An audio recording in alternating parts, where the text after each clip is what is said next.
আসসালামু আলাইকুম, আপনারা সবাই অনেক ভালো আছেন। নতুন একটা প্রশ্নোত্তর পর্ব ভিডিওতে আপনাদের সবাইকে স্বাগতম। আজকে 3টা ইম্পর্টেন্ট প্রশ্নের উত্তর দেওয়ার চেষ্টা করব।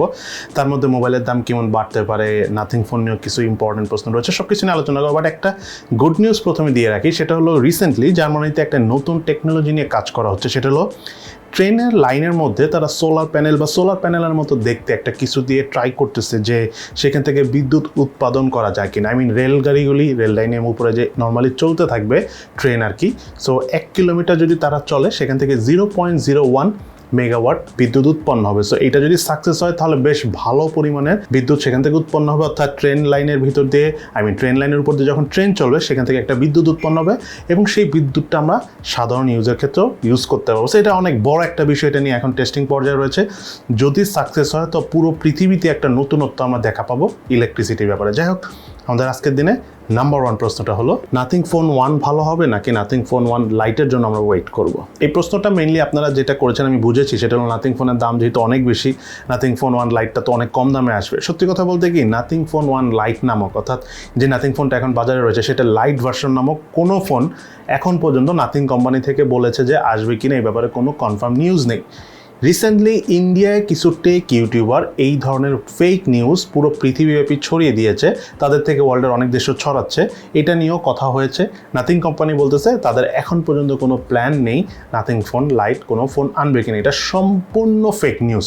সো আপনারা যদি নাথিং ফোন যেটা বাজারে রয়েছে এটা চাইলে কিনতে পারেন, হতে পারে দাম কমবে, আরও কমলে দেন কিনতে পারেন। বাট আমি আপনাকে একটা কথা বলি, খুব বেশি দাম কমবে না, কারণ ডলারের দামের কারণে দাম কমবে না। আদারওয়াইজ অনেক কমে যেত, যেহেতু ডলারের একটা বিশাল ক্রাইসিস, তার উপর তেলের ধাক্কা তো আছেই।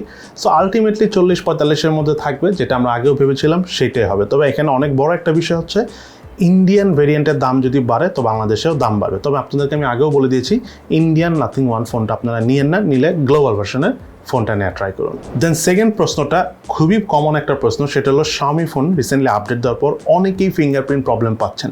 এটা কেন হচ্ছে? সত্যি কথা বলতে কি, শাওমি ছাড়াও টেকনোর কিছু ফোনে আমরা এর আগে পেয়েছিলাম। টেকনো কেমন 17P ফোনটা ছিল, যেটাতে ফিঙ্গারপ্রিন্টের প্রবলেম হবে দেখে ফিঙ্গারপ্রিন্টটা তারা বন্ধ করে দিয়েছে। সো ঠিক তেমনি শাওমির ফোনে রিসেন্টলি বেশ কিছু ফোনে আপডেট আসার পর ফিঙ্গারপ্রিন্ট স্ক্যানার ঠিক মতো কাজ করতেছে না। ইভেন এই প্রবলেমটা আমি নিজেও ফেস করতেছি রেডমি নোট 10 ফোনে, তারপরে রিসেন্টলি রিভিউ করেছি তারও কয়েকটা ফোনে আমরা পেয়েছি, যেমন পোকো F4ও পেয়েছি, তারপরে কয়েকদিন আগে করে রেডমি K50i, সেই ফোনটা তো আমরা ফিঙ্গারপ্রিন্ট স্ক্যানারের এই টাচজনিত প্রবলেমটা রয়েছে। তবে বিষয়টা শুধুমাত্র শাওমির MIUI রিলেটেড হতে পারে। MIUI 14 বা 13-এর আরও কোনো বড়সড় আপডেট এসে এই টাচ সেন্সরটা ঠিক হয়ে যাবে, তখন ফিঙ্গারপ্রিন্ট কাজ করবে। তবে মোবাইলের আদার্স কোনো প্রবলেম নেই, মূলত MIUI থেকে এই প্রবলেমটা হচ্ছে। দেন আমাদের আজকের দিনের সর্বশেষ প্রশ্ন, যেটা জাতীয় প্রশ্ন, যে তেলের দাম যেহেতু অনেক বেড়ে গিয়েছে, সো ফোনের দাম বাড়বে কিনা। এটা একদম স্ট্রেইট কথা যদি বলতে হয়, ফোনের দাম বেশ ভালো বাড়বে। মেইনলি এখন পর্যন্ত যেই ফোনের দামটা বেড়েছে সেটা হলো ডলার ক্রাইসিসের কারণে, যেটা ইন্ডিয়া বাংলাদেশ সব দেশেই বেড়েছে। বাট তেলের কারণে যে জিনিসটা হবে, ট্রান্সপোর্ট কস্ট অনেক বেড়ে যাবে। দেখা যাবে যে বাংলাদেশে যে প্রোডাকশন করতে হবে, মার্কেটিং করতে হবে, সব কিছুর ভিতরে যে ওই তেলের যে এক্সট্রা খরচটা হবে সেটার একটা ইম্প্যাক্ট পড়বে। ধরেন অ্যাটলিস্ট একটা ফোন যদি এখন 15,000 টাকা পাওয়া যায়, সেই ফোনটা 22,000 টাকা হবে আমার হিসাবে। কারণ ফোনের দাম তেলের দাম কিন্তু একবারে প্রায় দেড়গুণ হয়েছে, 50% বাড়ছে। ফোনের দাম 50% না বাড়লেও 20-30% মতো বাড়বে। সো আপনারা যদি ফোন কেনার প্ল্যান থাকে এখনই কিনতে পারেন, কারণ মোটামুটি কনফার্ম আমরা আগামীতে যে ফোনগুলো আসবে, ধরেন সেটা যে কোম্পানিরই ফোন আসুক, এমন হতে পারে মিডিয়াটেক হেলিও G35 দিয়ে আমরা 20-22 হাজার টাকায় ফোন কিনতে পারি। বিকজ ইন্ডিয়াতেও কিন্তু মিডিয়াটেক হেলিও G35 দিয়ে এই যে OnePlus Nord 20 CE সম্ভবত এই মডেলটাই 15,000 রুপিতে লঞ্চ হয়েছে। অথচ এই ফোনগুলি G35 প্রসেসর দিয়ে আগে 7,000 টাকা থেকে 7,000 থেকে 10,000 রুপিতে লঞ্চ হতো। সো ইন্ডিয়াতেই প্রায় 50 গুণ বেশি প্রাইসে লঞ্চ হয়েছে। আর বাংলাদেশের অবস্থা তো ইন্ডিয়া থেকেও মনে করেন যে 10 গুণ খারাপ।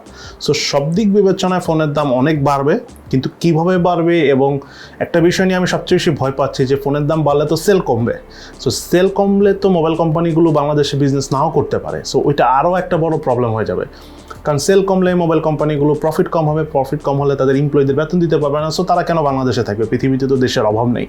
তো অনেক কিছুর উপর অনেক কিছু নির্ভর করতেছে। আমি মনে করি এখন এই মুহূর্তে প্রে ফর বাংলাদেশ, এটা ছাড়া আর কিছু বলার নাই। সো আজকে তাহলে এই পর্যন্ত, সবাই ভালো থাকেন, সুস্থ থাকেন, ইনশাল্লাহ দেখা হবে ফিউচারে।